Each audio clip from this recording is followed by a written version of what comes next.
Welcome to J night today. ముందుగా headlines చూద్దాం. అన్ని వర్గాలను మోసం చేసిన ఘనత చంద్రబాబుదన్న జగన్. ఇవి పేదలకు చంద్రబాబుకు మధ్య జరుగుతున్న ఎన్నికలని వ్యాఖ్య. చంద్రబాబుకు ఓటేస్తే చంద్రముఖి మళ్లీ లేస్తుందన్న జగన్.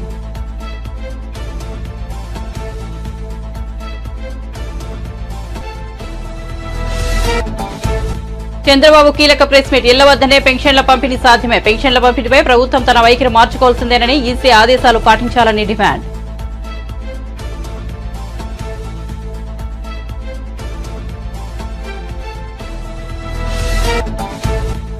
పిఠాపురం మండలంలో పవన్ కళ్యాణ్ రోడ్ షో. 3 పార్టీల శ్రేణులతో పోటెత్తిన రోడ్ షో. టీడీపీ ఒక బలమైన పార్టీ అని పవన్ కితాబ్. టీడీపీ శ్రేణుల బాధను అర్థం చేసుకుని జైల్లో చంద్రబాబును కలిశానని వెల్లడి.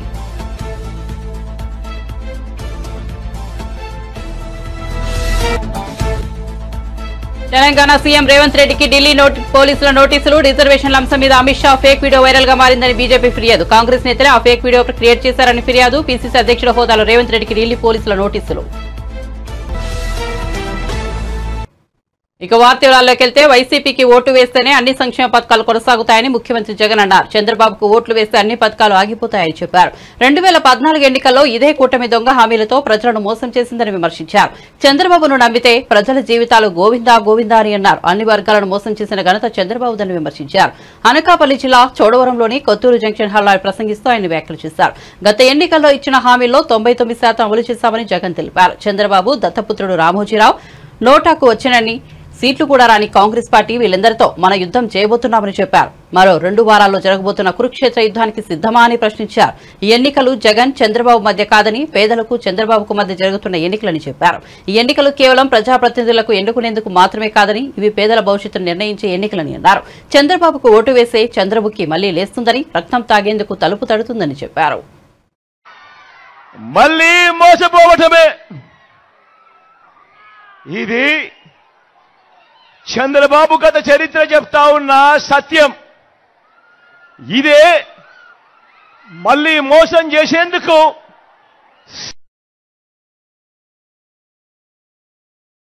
స్వామికి చెప్పే గోవింద నామం కాదు. ఈ గోవింద గోవింద ఈ గోవింద గోవింద ఏంటో తెలుసా? మన చంద్రబాబును నమ్మితే ప్రజల జీవితాలు ఏమవుతాయో, గతంలో ఎలా ప్రజలు చెడిపోయారో, ఆయన మోసానికి ప్రజల బ్రతుకులు ఎలా అతలాకుతలమయ్యాయో చెప్పే గోవింద గోవింద. మరి చంద్రబాబు ఈ రాష్ట్ర ప్రజలను నమ్మించి ఏమేమి గోవింద గోవింద చేశాడో చూద్దామా? ఒకసారి గుర్తుకు తెచ్చుకుందామా?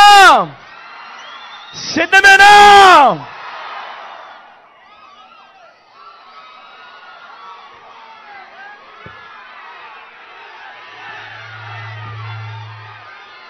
ఇది గుర్తుందా?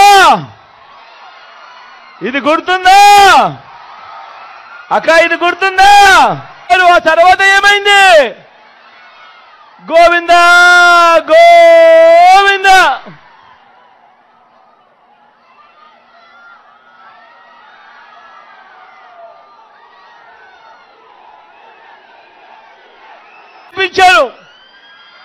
ఏమైంది మళ్ళా? ఏమైందక్క తర్వాత? ఏమైందన్నా తర్వాత? గోవింద గోవింద. ఇప్పటిదాకా ఇస్తా ఉన్నా 0 వడ్డీ కూడా గోవింద గో. ఇదే పెద్ద మంచి చంద్రబాబు నాయుడు గారు 2014లో ముఖ్యమైన హామీలంటూ ఇచ్చిన ఇంకొక హామీ, ప్రతి పేదవాడికి 3 సెంట్ల స్థలం అని చెప్పి బరి తెగించి కూడా మాట్లాడాడు ఈ పెద్ద మనిషి. ప్రత్యేక ప్యాకేజీ గోవింద, విభజన హామీలు గోవింద, సింగపూర్కు మించిన రాజధాని అన్నాడు ఇదే పెద్ద మనిషి చంద్రబాబు నాయుడు. పక్కనే అన్ని హంగులతో కనిపిస్తా ఉన్న వైజాగ్ను వదిలేశాడు సింగపూర్కు మించి రాజధాని అన్న ఈ వ్యక్తి మన విశాఖపట్నం పక్కనే కనిపిస్తా ఉన్నా కూడా అన్ని హంగులతో ఆ విశాఖపట్నాన్ని వదిలేశాడు. పోనీ ఆ గ్రాఫిక్స్ రాజధాని ఏమైంది అనంటే అది కూడా గోవిందా గోవిందా. జనసేనాని పవన్ కళ్యాణ్ పిఠాపురం మండలంలో రోడ్ షో నిర్వహించారు. చందుర్తి జంక్షన్ నుంచి ప్రారంభమైన ఈ రోడ్ షోకు విశేష స్పందన లభించింది. జనసేన, టీడీపీ, బీజేపీ శ్రేణులు పాల్గొనడంతో రోడ్ షో పోటెత్తిపోయింది. కుమారపురం వద్ద పవన్ రోడ్ షో మొదలైంది. ఈ రోడ్ షోలో పవన్ తో పాటు పిఠాపురం టీడీపీ ఇన్ఛార్జ్ ఎస్వీఎస్ఎల్ వర్మ కూడా పాల్గొన్నారు. రోడ్ షోలో పవన్ మాట్లాడుతూ నాడు చంద్రబాబు జైల్లో ఉన్నప్పుడు టీడీపీ శ్రేణుల వేదన తనకు అర్థమైందని అన్నారు. టీడీపీ నేతలు, కార్యకర్తలు వారి బాధను నేరుగా తనతో పంచుకోకపోయినా వారి మనసులో బాధను అర్థం చేసుకుని నేరుగా రాజమండ్రి జైలు వద్దకు వెళ్లి చంద్రబాబుకు మద్దతు తెలిపారని వివరించారు. అందరూ భయపడుతున్న రోజుల్లో తాను వెళ్లి చంద్రబాబును కలిశారని గుర్తు చేశారు. రాష్ట్రం బాగుండాలి. రాష్ట్ర విభజన జరిగిన తర్వాత మన ఉపాధి అవకాశాలు కానీ మన నిధులు మనకి కొరత ఉంది. ఇవన్నీ సరితీసుకోవాలి, బలమైన నాయకత్వం ఉండాలి అన్న ప్రయత్నం. చంద్రబాబు గారిని అరెస్ట్ చేసినప్పుడు మీరు కూడా ఆలోచించండి స్వార్థంగా. ఆ పరిస్థితులు ఇంకో పార్టీ నాయకుడు ఏం చేస్తాడు? మొత్తం ఆయన బాగుండాలి, తొందరగా బయటికి రావాలని తెలియదు చెప్పి బయటకు వచ్చేస్తాడు. పార్టీని ముందుకు తీసుకెళ్ళాలి. నేను చెప్పండి, ఇది అవునా కాదా సార్? ఇది సహజం కాదు. కానీ ఎందుకు చేశానంటే నాకు వర్మ గారు చెప్పినట్టుగా మీరందరూ ఒక పార్టీని నమ్మి, ఒక పార్టీ సిద్ధాంతాన్ని నమ్మి 4 దశాబ్దాలుగా ఆ క్యాడర్ ఉంది తెలుగుదేశంకి. ఆ క్యాడర్ తాలూకు కష్టాన్ని, బాధని గుర్తించి అరే ఆ క్యాడర్కి నిలబడాలి అనుకున్నాను. ఏ మూలకెళ్ళినా అన్న మా నాయకుడిని చేసేశారన్నా, ఏదైనా చెయ్యన్నా, నీకు మోదీ గారు తెలుసు కదన్నా అని అందరూ మాట్లాడుతుంటే నాకు నిజంగా చాలా బాధ కలిగేది. సో నాకు కేసులు పెడతారని ముందు నుంచి తెలుసు. అలా కేసులు ఏ స్థాయిలో పెడతారు చూద్దాం అనుకుంటే మీకు తెలుసు నన్ను విశాఖలో ఎలా ఇబ్బంది పెట్టారు. నాకున్న బలం ఏంటంటే నాకు అధికారం ఇవేం లేవు, కానీ నాకు దగ్గర ఒక సైన్యం ఉంది. మంచి కొట్లాడే, న్యాయం కోసం కొట్లాడే సైన్యం ఉంది. మహిళలు, వీర మహిళలు ఉన్నారు.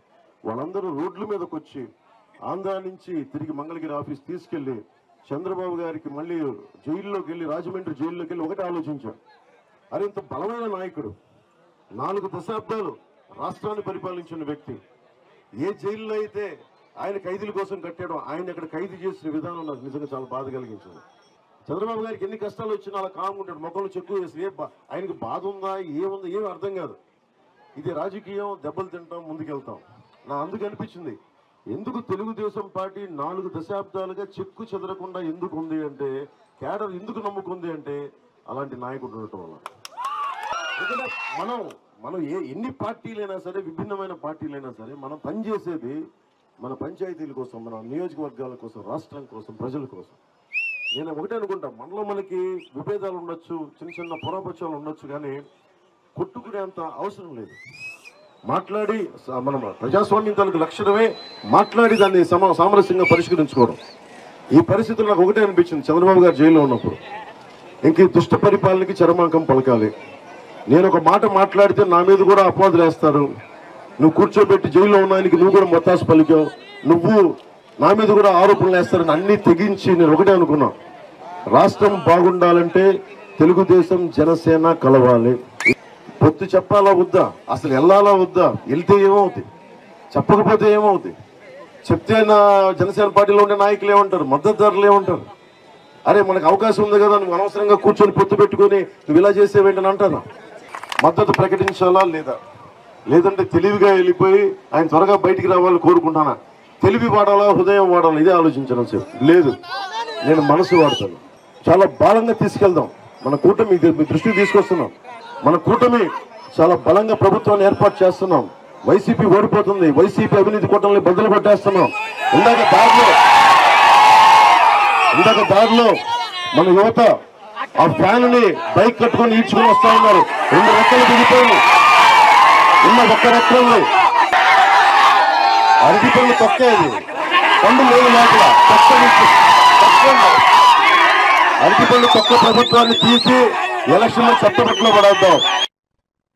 మే 1వ తేదీ వస్తుండటంతో మళ్లీ అందరి దృష్టి పెన్షన్ల పంపిణీపై పెడితే ఏప్రిల్ నెలలో పెన్షన్ల పంపిణీ ఒక ప్రహసనంలా మారిన సంగతి తెలిసిందే. ఇళ్ల వద్దకే పెన్షన్లు అందించాలని ఈసీ ఆదేశించినా ప్రభుత్వం సచివాలయం వద్ద పెన్షన్లు ఇచ్చిందని విపక్షాలు బగ్గుమనడం, విపక్షాలు వాలంటీర్లపై ఫిర్యాదు చేయడం వల్లే సచివాలయాల వద్ద ఇవ్వాల్సి వచ్చిందని, అందుకే పలువురు వృద్ధులు ఎండవేడిమికి మరణించారని ప్రభుత్వం ఎదురుదాడికి దిగడం అందరూ చూశారు.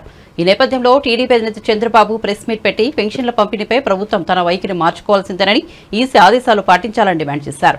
పెన్షన్లు ఇంటి వద్దే పంపిణీ చేయండి, ఇది సాధ్యం, మీకు అధికారాలు ఉన్నారు, సచివాలయాలు ఉన్నాయి, యంత్రాంగం ఉంది, ఇది పెద్ద కష్టమైన పని కాదు అని చాలా స్పష్టంగా చెప్పినా ప్రభుత్వం వినిపించుకోవడం లేదన్నారు. అలాంటి కుట్రలు చేస్తున్నారు మీరు చూస్తే. అలాంటి కుట్రలు చేసి మళ్ళీ ఇప్పుడు కొత్తగా బ్యాంకులో వేస్తామని అన్నారు. నేను అడుగుతున్నా, లాస్ట్ టైం మీరేం చెప్పారు? మా దగ్గర బ్యాంక్ అకౌంట్స్ లేవని చెప్పారు. పోయిన నెలలో లేని అకౌంట్లు ఇప్పుడు ఎట్టొచ్చాయి? You answer this. అంటే మీ కుట్రలు ఏం చేసినా ప్రజలు నమ్ముతారని, లేకుంటే మేము కూడా ఒప్పుకుంటామని. ఇది ఏమాత్రం ఆమోదయోగ్యం కాదు. ఈరోజు మీరు చూస్తే వాళ్ళు చెప్పినట్లు చూస్తే ఆధార్ లింక్ అయిన ఉన్న లబ్ధిదారులందరికీ బ్యాంకులో వేస్తాం, మిగిలిన వాళ్ళందరికీ ఇంటికి పోయి ఇస్తామంటున్నారు. మొత్తం 65,49,000 మంది పెన్షనర్స్ ఉన్నారు. దీంట్లో 48,92,000 మందికి లింకులు దొరికాయి, వీళ్ళకి అకౌంట్లు దొరికాయి. అంటే 75% వాళ్ళకు నేరుగా బ్యాంకులు వేస్తూ ఉంటారు. మిగిలిన వాళ్ళందరూ ఎవరైతే వికలాంగులు, లింకులు లేని వాళ్ళు, పోలేని వాళ్ళు, అనారోగ్యంగా ఉండేవాళ్ళు, వాళ్ళు 16,57,000 మంది ఉన్నారంటున్నారు. ఎవరు పోలేరు? మీ దగ్గర లింక్ అడ్రస్ ఉందా? వెరిఫై చేశారా మీరు? ఎప్పుడు వెరిఫై చేశారు? రాత్రి చేశారా? మీరు 65,49,000 మంది ఎవరు వికలాంగులు, ఎవరు ఆరోగ్యంగా బాగలేరు, ఎవరు నడవలేరు అని మీకు తెలిస్తే అంటే పోయి వెరిఫై చేసిన వాళ్ళకే ఇవ్వచ్చు కదా ఇంటి తెరిపి. నేను అడుగుతున్నాను, నీకు 75% అకౌంట్లు ఉన్నాయంటున్నారు, 25% అకౌంట్లు లేవంటున్నారు. పోయినసారి మా దగ్గర అకౌంట్లు లేవన్నారు. ఇప్పుడేమంటున్నారు మళ్ళీ? ఈ యొక్క 25 లక్షలు కూడా దీంట్లో అనారోగ్యంతో ఉన్నారంటున్నారు. అనారోగ్యంతో ఉన్నారని నీకెడ తెలిసింది? ఎప్పుడు చెక్ చేసావు నువ్వు? దాన్ని బట్టి ఆలోచించుకుంటే బోగస్ ఇన్ఫర్మేషన్తో వీళ్ళు కాలయాపన చేస్తున్నారు. ఇది కరెక్ట్ అప్రోచ్ కాదు, ఇది వాస్తవానికి దూరం. ఈ విషయం వీళ్ళు గుర్తుపెట్టుకోవాల్సిన అవసరం ఉంది. ప్రజల్ని మోసం చేయొద్దండి. ప్రభుత్వ యంత్రాంగం బాధ్యతాయుతంగా పనిచేయాలి తప్ప బాధ్యత రహితంగా పనిచేయడం కరెక్ట్ కాదని కూడా హెచ్చరిస్తున్నా. ఇవన్నీ చూసినప్పుడు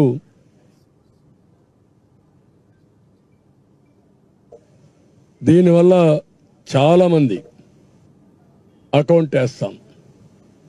ముసలి వాళ్ళకి అకౌంట్ వేసిన తర్వాత బ్యాంకులో పడిందా లేదా తెలుసుకోవాలి కదా. ఎవరు చెప్పాలి వీళ్ళకు? దానికి ఇప్పుడు అందరూ సెల్ ఫోన్లో చూసుకుంటారా ముసలి వాళ్ళందరూ? ఆ శక్తి ఉందా? అంటే మీరు ఎన్ని డ్రామాలంటే మళ్ళా వీళ్ళు ఆ బ్యాంక్కి వెళ్ళాలి. అంటే నిన్న సచివాలయం చుట్టూరు తిప్పించారు, ఇప్పుడు బ్యాంకుల చుట్టూరు తిప్పిస్తారు. ఒక విషయాన్ని ఎంత కాంప్లికేట్ చేస్తున్నారంటే, ఏ విధంగా ప్రజల జీవితాలతో ఆడుకుంటున్నారంటే, ఇంత మునుపు 2 కిలోమీటర్లు 3 కిలోమీటర్లు వచ్చేవాడిని, ఇప్పుడు బ్యాంక్ అయితే 5 కిలోమీటర్లు ఉంటుంది. కనీసం అన్ని ఊర్లలో పక్కనే బ్యాంక్ ఉండదు. ప్రతి ఒక్క పంచాయతీలో కూడా కొన్ని బ్యాంకులు ఉండవు. అంటే పంచాయతీలు ఇచ్చేది పోయి ఇప్పుడు వేరే దగ్గరికి పోవాలి. అక్కడ మేనేజర్ లేకపోతే పడిగాపులు గాయాలి. అంటే వీళ్ళ అవసరానికి డబ్బులు రాకుండా చేసి మళ్ళీ నిందలేయాలి, బురద జల్లాలి. ఇది ఒక కార్యక్రమం కింద పెట్టుకొని కుట్ర చేసేదానికి తెరలేపారు. దీన్ని నేను చాలా తీవ్రంగా ఖండిస్తున్నా. 45-46 డిగ్రీలు టెంపరేచర్, వడగాల్పులు, మంచినీళ్ళు లేని పరిస్థితి చాలా గ్రామాల్లో. ఇలాంటి సందర్భంలో ఇప్పుడు ఎక్కడ చూసినా మంచినీళ్ల కోసం ఆందోళన చేస్తున్నారు. ఇంకొక పక్కన ఇలాంటివి చేసి ముసలి వాళ్ళు ఎప్పుడు కూడా ఒక ప్రమాదం ఉంటుంది, బలహీనంగా ఉంటారు, పండుటాకు మారిగా. తెలంగాణ ముఖ్యమంత్రి రేవంత్ రెడ్డికి ఢిల్లీ పోలీసులు నోటీసులు జారీ చేశారు. కేంద్ర హోంమంత్రి అమిత్ షా ఫేక్ వీడియోపై వివరణ ఇవ్వాలని ఆదేశాలు జారీ చేశారు. మే 1వ తేదీ కల్లా వివరణ ఇవ్వాలని ఆదేశించారు. రిజర్వేషన్ల అంశం మీద అమిత్ షాపై కాంగ్రెస్ నేతలు ఫేక్ వీడియోను క్రియేట్ చేశారని బీజేపీ నేతలు ఫిర్యాదు చేశారు. దీంతో తెలంగాణ పీసీసీ అధ్యక్షుడిగా ఉన్న రేవంత్ రెడ్డికి నోటీసులు ఇచ్చారు. ఢిల్లీ నుంచి వచ్చిన పోలీసులు గాంధీ భవన్ కు వెళ్లారు. మే 1న ఫోన్ తీసుకుని విచారణకు రావాలని పోలీసులు తెలిపారు. అమిత్ షా మార్ఫింగ్ వీడియోను రేవంత్ రెడ్డి ఎక్స్ వేదికగా పోస్ట్ చేసినట్లు ఢిల్లీ పోలీసులు చెబుతున్నారు.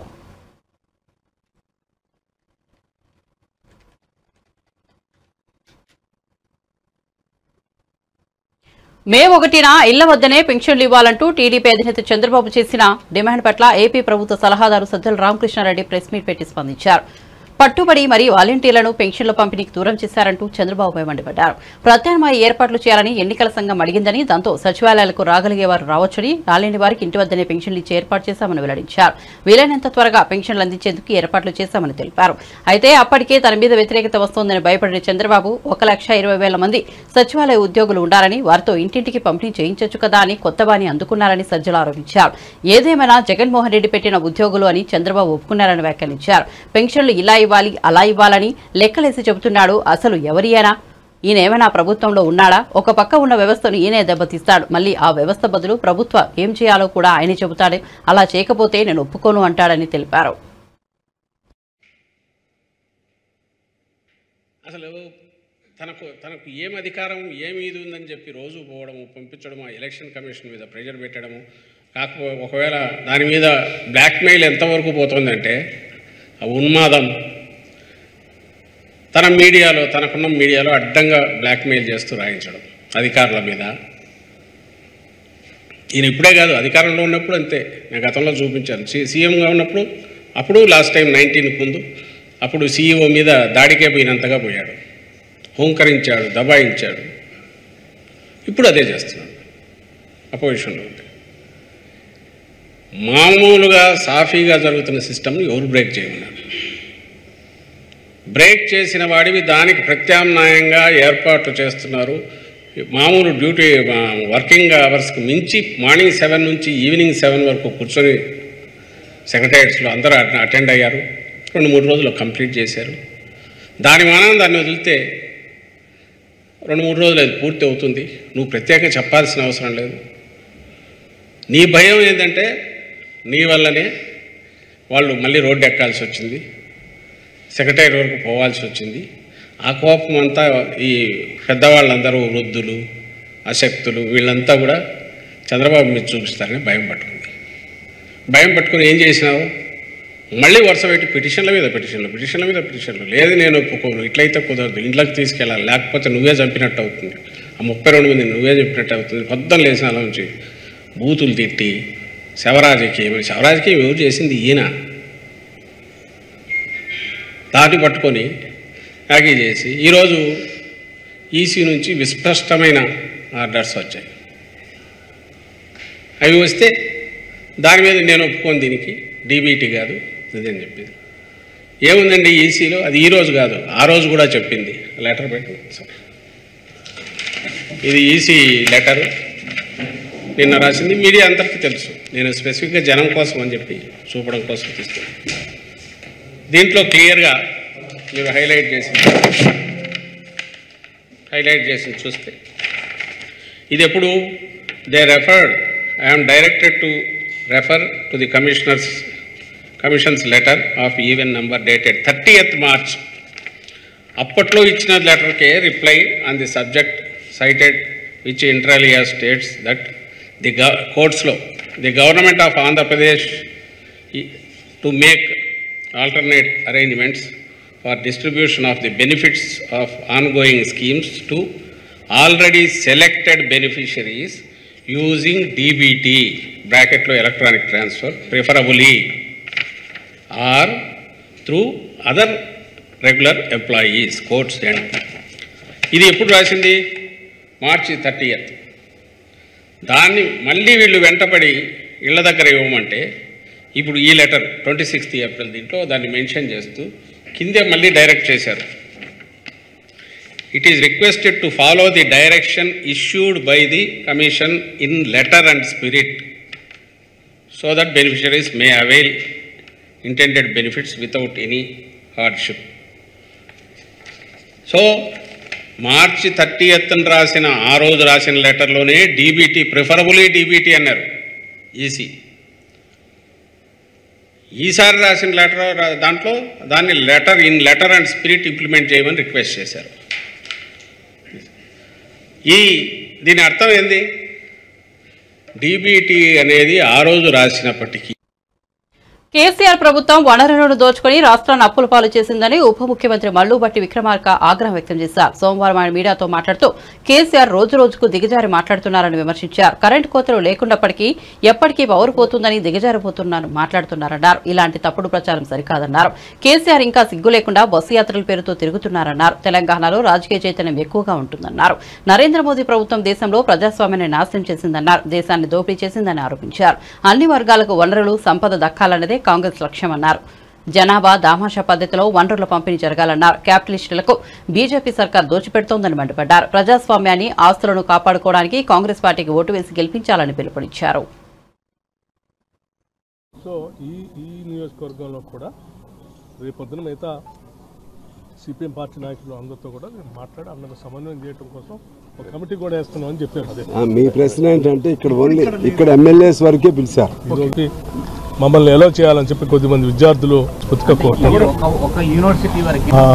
ఆయా పార్టీలకు ఇచ్చినటువంటి ఎలక్ట్రల్ బాండ్స్ ద్వారా స్పష్టంగా అర్థమైంది. దొంగచాటుగా చేసేటువంటి అవినీతి ఏంటనేది ఒక దెబ్బకి బయటకు వచ్చేసింది. ఇంకా దాని తర్వాత మాట్లాడటానికి ఏముంది? ఈ దేశంలో అవినీతి పార్టీ అతిపెద్ద అవినీతి పార్టీ ఏదైనా ఉంటే భారతీయ జనతా పార్టీ, తర్వాత బీఆర్ఎస్ పార్టీ, రెండే కనపడ్డాయి. మేము దీనికి సంబంధించిన దాన్ని ఇమ్మీడియట్ గా ఈ వార్డన్ను విజయవాడ పశ్చిమ టికెట్ దక్కకపోవడంతో జనసేన పార్టీకి గుడ్ బై చెప్పి వైసీపీలో చేరిన పోతిన వెంకట మహేష్ మరోసారి పవన్ కళ్యాణ్ పై ధ్వజమెత్తారు. పవన్ కళ్యాణ్ ఎన్నికల అఫిడవిట్ నిండా పచ్చి అబద్దాలు, మోసాల చిట్టా ఇచ్చారని అన్నారు. 2014లో జనసేన పార్టీ పెట్టిన తర్వాత పవన్ కళ్యాణ్ ఆస్తులు బాగా కొనుగోలు చేశారని, ఆయనకు సినిమా రంగం కంటే రాజకీయ రంగమే బాగా కలిసినట్టుగా అర్థమవుతోందని పేర్కొన్నారు. రాజకీయాల్లోకి వచ్చిన తర్వాత బాగా లాభాలు వచ్చాయని, చంద్రబాబు ఇచ్చిన ప్యాకేజీతో ఆస్తులు కొనుగోలు చేసినట్లు స్పష్టమవుతోందని పోతిన మహేష్ వివరించారు. చెప్పేందుకు కూడా నాకు చాలా గర్వంగా ఉంది. జగన్మోహన్ రెడ్డి గారు ప్రజలు ఎప్పటికీ కూడా హర్షించరని కూడా ఈ సందర్భంగా తెలియజేస్తా ఉన్నా. జగన్మోహన్ రెడ్డి గారికి ప్రజల్లో వస్తున్నటువంటి తిమేస్తారని కూడా ఈ సందర్భంగా ప్రజలకైతే తెలియజేస్తా ఉన్నారు. పేద ప్రజలందరూ కూడా ఆయన్ని కొనియాడుతా ఉన్నారు. తో సహా బయటికి వస్తాం. ఎవరైనా సరే దీని మీద మాతో మాట్లాడచ్చు. ఆయనకి ఎంతసేపు కూడా పెత్తందారులకి, పెట్టుబడిదారులకి, పారిశ్రామికవేత్తలకి దోచిపెట్టడం ఆయన ఎజెండా. అందుకే ఆయన అధికారంలోకి వస్తారు. వాళ్ళకి దోచిపెట్టడానికి ఆయన అధికారంలోకి వస్తారు. కాలంతో ముందుకెళ్తున్నారు కాబట్టినే ఆయన బతింతదని కోర్టులో కేసులు వేస్తున్నటువంటి అంశాన్ని పేద ప్రజలందరూ కూడా ఓటమి కన్నా మిన్నగా అసెంబ్లీ, పార్లమెంట్ స్థానాలు ఇచ్చినటువంటి గొప్ప వ్యక్తి జగన్మోహన్ రెడ్డి గారు. జగన్మోహన్ రెడ్డి గారు కాపులకి మేలు చేసినటువంటి వ్యక్తే జగన్మోహన్ రెడ్డి గారు. కానీ కాపుల్ని ఓటు బ్యాంకుగా మార్చుకోవాలి, కాపుల్ని చంద్రబాబు నాయుడు గారికి ఏదో విధంగా పల్లకి మోసేలా తయారు చేయాలి, జనసేనని పసుపు సేనగా మార్చేయాలి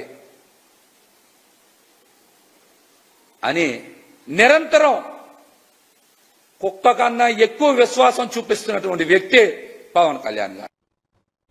తాడిపత్రిలో ముఖ్యమంత్రి జగన్మోహన్ రెడ్డి పర్యటన సందర్భంగా చిరు వ్యాపారుల పొట్టగొట్టారని పట్టణ మున్సిపల్ చైర్మన్ జేసీ ప్రభాకర్ రెడ్డి ఆగ్రహం వ్యక్తం చేశారు. చిరు వ్యాపారులపై స్థానిక ఎమ్మెల్యే ఫ్యాక్షనిజం చూపిస్తున్నారని మండిపడ్డారు. ముఖ్యమంత్రి జగన్ పర్యటన సందర్భంగా తాడిపత్రి పట్టణంలో గత 3 రోజులుగా ఆంక్షలు విధించారు. రోడ్డు పక్కన ఉన్న చిరు వ్యాపారుల దుకాణాలను మూయించారు. చిన్న రేకుల షెడ్లను సైతం కూల్చివేశారు. దీంతో చిరు వ్యాపారులు దిక్కుదోచిన స్థితిలో ఉండిపోయారు. దీనిపై తాడిపత్రి మున్సిపల్ చైర్మన్ జేసీ ప్రభాకర్ రెడ్డి తీవ్రస్థాయిలో స్పందించారు. ఓట్లు వేసినందుకు చిరు వ్యాపారులకు ఇచ్చే బహుమతి ఇదేనా అంటూ ప్రశ్నించారు. స్థానిక ఎమ్మెల్యే అరాచకం తప్ప అభివృద్ధి లేదని, తాడిపత్రి పట్టణాన్ని నాశనం చేశారని ఆగ్రహం వ్యక్తం చేశారు. రోడ్డు పక్కన చిరు వ్యాపారులు పొట్టకొట్టారని మండిపడ్డారు. ఆయన ఊర్లో చెట్లు కొట్టేపిస్తే ఏం పని ఈ షెడ్డుతో? ఏం పని ఎమ్మెల్యే నీకు ఈ షెడ్డుతో? బీదోళ్ళు బతకని ఊర్లో నేనేదో చేశాను, నేనేదో పొద్దు నువ్వు నీదేనా, నేనేదో ఇదో ఇవి చేస్తాను స్వామి, ఇది చేస్తాను. బీదోళ్ళు బతకోకుండా వాడు 300 తీసుకొని పోతే కానీ వాడి భూ జరగదు. నిన్న మొన్న 3 రోజుల నుంచి ఏమైంది, వాడు తీసేది వేస్తానవా, తీసేది ఒకటి తెలుస్తున్నాయి, నీకు వేసేది రాదు, మొత్తం గబ్బట్టిచ్చినావు. మరిడి పాతగలి షెడ్ ఏం చేసిందప్ప, ఇక్కడ సెక్యూరిటీ పెడితే అయిపోకేలేదు ఏదైనా షెడ్ అంటే చెప్తేనే నీకు ఏది చేత కాదు. ఎమ్మెల్యే గారు ఊరి పొద్దున ఏదో చెప్పుకుంటాడు, నీకు చేసినది నన్ను తిట్టేది, తిట్టుకో, నాకేం అభ్యంతరం లేదు. గుర్తు చేస్తాడు ఏమనంటే ఫ్రాక్షన్ చేస్తాడు, నువ్వేం చేయలేవులే కానీ ఫ్రాక్షన్ ఇట్లాంటివి చేయొద్దు. దీళ్ళ మీద ఫ్రాక్షన్ చేస్తా, చెట్ల మీద ఫ్రాక్షన్, నీకు ఈ షెడ్ మీద ఫ్రాక్షన్ చేస్తావు అంతే, ఇది ఏం కాదులే.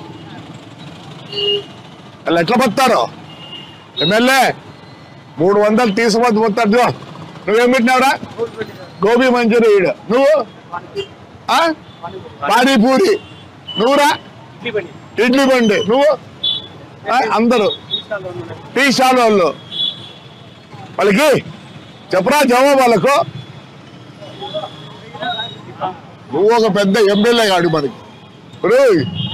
నీ ముఖం చూసి ఎవరిన ఓటేస్తారా, నీ ముఖం చూసి ఎవరిన ఓటేస్తాడా?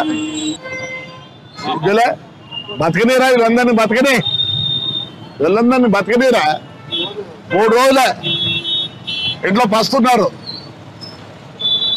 నీకు తెలిసింది అది, ఏదో చేసినాడు, ఏం చేసాను నువ్వు చెప్తాను, నువ్వేమేం చేసావు అసలు నీ గురించే మాట్లాడదలుచుకోలే. Unfit fellow, unfit. ఎవడు కూడా నీ గురించి మాట్లాడకూడదు, ఏదో తప్పే మాట్లాడినా. నీ గురించి ఎవరు మాట్లాడతారా? మా జగన్ రెడ్డి ఏం చెప్తాడు, ధనికులు పేదలు, ఆయన ధనికుతూ ఒత్తాసు పలుకుతాడు. నిన్న మీటింగ్ పెట్టినారు, ఏడ పెట్టినారు మీటింగు, ఆడ. ఈడ బీదోళ్ళు బతుకుంటారు, ఏమి టీ, గోబీ, దోశలు, ఇడ్లీ అవన్నీ అమ్ముకొని బతుకుంటే వాళ్ళ షెడ్డు ఆయనకి ఏమైందో నాకు అర్థం కాలే. ఈ షెడ్డు తీసేస్తాడు. ఇంకా మన అయిపోయామంటాడు మన ఎమ్మెల్యే. ఆయన ఊర్లో నీ చెట్లు కొట్టేపిస్తువి, ఏం పని ఈ షెడ్డుతో, ఏం పని ఎమ్మెల్యే నీకు ఈ షెడ్డుతో? బీదోళ్ళు బతకని ఊర్లో నేనేదో చేశాను, నేనేదో పొద్దు నువ్వు నీదేనా, నేనేదో ఇదో ఇవి చేస్తాను స్వామి, ఇది చేస్తాను. బీదోళ్ళు బతకోకుండా వాడు 300 తీసుకొని పోతే కానీ వాడి భూ జరగదు. నిన్న మొన్న 3 రోజుల నుంచి ఏమైంది, వాడు తీసేది వేస్తానవా, తీసేది ఒకటి తెలుస్తున్నాయి, నీకు వేసేది రాదు, మొత్తం గబ్బట్టిచ్చినావు. మరిడి పాతగలి షెడ్ ఏం చేసిందప్ప. సీఎం రేవంత్ రెడ్డి ఓ ఉగ్రవాది, తీవ్రవాది, దేశద్రోహి అని BJP Telangana official spokesperson Rani Rudrama సంచలన వ్యాఖ్యలు చేశారు. రిజర్వేషన్లపై మార్ఫింగ్ వీడియోలు చేసి ప్రచారం చేస్తున్నారన్న దానిపై స్పందించిన ఆమె మీడియాతో మాట్లాడుతూ సీఎం రేవంత్ రెడ్డి కాంగ్రెస్ ప్రభుత్వంపై తీవ్రస్థాయిలో విరుచుకుపడ్డారు. తెలంగాణలో కాంగ్రెస్ అధికారంలోకి వచ్చినప్పుడు మోడీ సారథ్యంలో దేశం అభివృద్ధి వెళ్లినట్లే తెలంగాణను కూడా అభివృద్ధి చేస్తారని ఆశించి మేమంతా స్వాగతించామని, కానీ ప్రస్తుతం తెలంగాణలో తీవ్రవాదుల పాలన నడుస్తోందని ఆరోపించారు. అమిత్ షా చేసిన వ్యాఖ్యలను మార్ఫింగ్ చేసిన వీడియోను తెలంగాణ కాంగ్రెస్ అఫీషియల్ అకౌంట్లో పోస్ట్ చేశారని, అందులో రిజర్వేషన్లపై అమిత్ షా మాటలను తెలంగాణలోని ఎస్సీ, ఎస్టీ, బీసీ రిజర్వేషన్లను రద్దు చేస్తామని చెప్పినట్లు మార్ఫింగ్ చేశారని మండిపడ్డారు. అనారోగ్యకరమైనటువంటి వాతావరణాన్ని సృష్టించాలనేటువంటి ప్రయత్నం చేస్తున్నాడు రేవంత్ రెడ్డి గారు. చేసేది దేశద్రోహం. రేవంత్ రెడ్డి గారు చేసేది సామాజిక నేరం. రేవంత్ రెడ్డి గారు భారతదేశంలో అల్లకల్లోలాలు సృష్టించడానికి కుట్రలు చేసేటటువంటి తీవ్రవాదులు ఎట్లయితే దేశద్రోహులు అవుతారో, ఇవాళ భారతదేశంలో తెలంగాణ రాష్ట్రంలో అమిత్ షా గారు కానీ, కిషన్ రెడ్డి గారు కానీ, బండి సంజయ్ గారు కానీ, బీజేపీ నాయకులు కానీ మాట్లాడని మాటలను మార్ఫింగ్లు చేసి మాట్లాడినట్టుగా వాళ్ళ అఫీషియల్ అకౌంట్లలో పెట్టిస్తూ సమాజంలో లేనిపోని అపోహలకు కొన్ని వర్గాల ప్రజలను గురి చేస్తూ భయాందోళనలకు గురి చేస్తున్నటువంటి రేవంత్ రెడ్డి గారు కూడా తీవ్రవాదితో సమానం, ఉగ్రవాదితో సమానం, దేశద్రోహితో సమానం. ఎక్కడైనా ముఖ్యమంత్రి సీటు, ఆ పదవి వస్తే దాన్ని అదొక అదృష్టంగా భావించాలి. ఒక రాష్ట్ర ప్రజలకి సేవ చేసేటటువంటి ఒక గొప్ప అవకాశాన్ని ప్రజలు ఆశీర్వదించి ఇచ్చినట్టుగా, భగవంతుడు ఆశీర్వదించినట్టుగా ఈ రాష్ట్రాన్ని మరింత ఉన్నతమైనటువంటి స్థితిలకు తీసుకుపోయి ప్రజలకు తినేటందుకు తిండి, ఉండేటందుకు నీడ, చేసుకునేటందుకు ఉపాధి కల్పించి రాష్ట్రాన్ని దేశంలో నెంబర్ 1గా నిలబెట్టాలనేటువంటి ఒక స్పృహ కలిగిన జ్ఞానంతో పనిచేయాలి రాష్ట్ర ముఖ్యమంత్రి అంటే. అది ఏ పార్టీ వాళ్ళన్నా కానీ. కాంగ్రెస్ పార్టీ అధికారంలోకి వచ్చి రేవంత్ రెడ్డి గారు ముఖ్యమంత్రి అయినాడు, మేమందరం కూడా ఆహ్వానించినాం, శుభాకాంక్షలు తెలియజేసినాం. ఈ రాష్ట్రాన్ని ముందుకు తీసుకుపోవాలి, కేంద్రంలో ఉన్నటువంటి భారతీయ జనతా పార్టీ ఎట్లయితే దేశాన్ని ముందుకు తీసుకుపోతుందో బీజేపీ సహకారంతో ఇవాళ రాష్ట్రంలో కూడా అభివృద్ధి ఫలాలు ప్రజలకు అందించేటట్టుగా ఒక సహృద్భావ వాతావరణంలో, సామరస్య వాతావరణంలో తెలంగాణను ముందుకు తీసుకుపోవాలి అని శుభాకాంక్షలు తెలియజేసినాం. తెలంగాణ ప్రజలు కూడా అదే కోరుకున్నారు. బులెటిన్ ముగించే ముందు హెడ్లైన్స్ మరోసారి చూద్దాం. అన్ని వర్గాలను మోసం చేసిన ఘనత చంద్రబాబుతోన్న జగన్. ఇవి పేదలకు చంద్రబాబుకు మధ్య జరుగుతున్న ఎన్నికలని వ్యాఖ్య. చంద్రబాబు కోటేస్తే చంద్రబాబుకి మళ్లీ లేస్తుందన్న జగన్.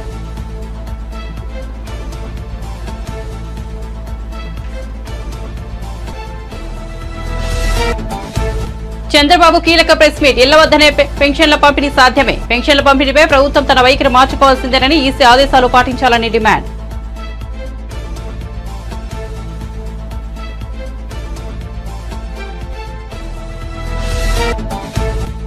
పిఠాపురం మండలంలో పవన్ కళ్యాణ్ రోడ్ షో. 3 పార్టీల శ్రేణులతో పోటెత్తిన రోడ్ షో. టీడీపీ ఒక బలమైన పార్టీ అని పవన్ కితాబు. టీడీపీ శ్రేణులు వాదన అర్థం చేసుకుని జైల్లో చంద్రబాబును కలిశానని వెల్లడి.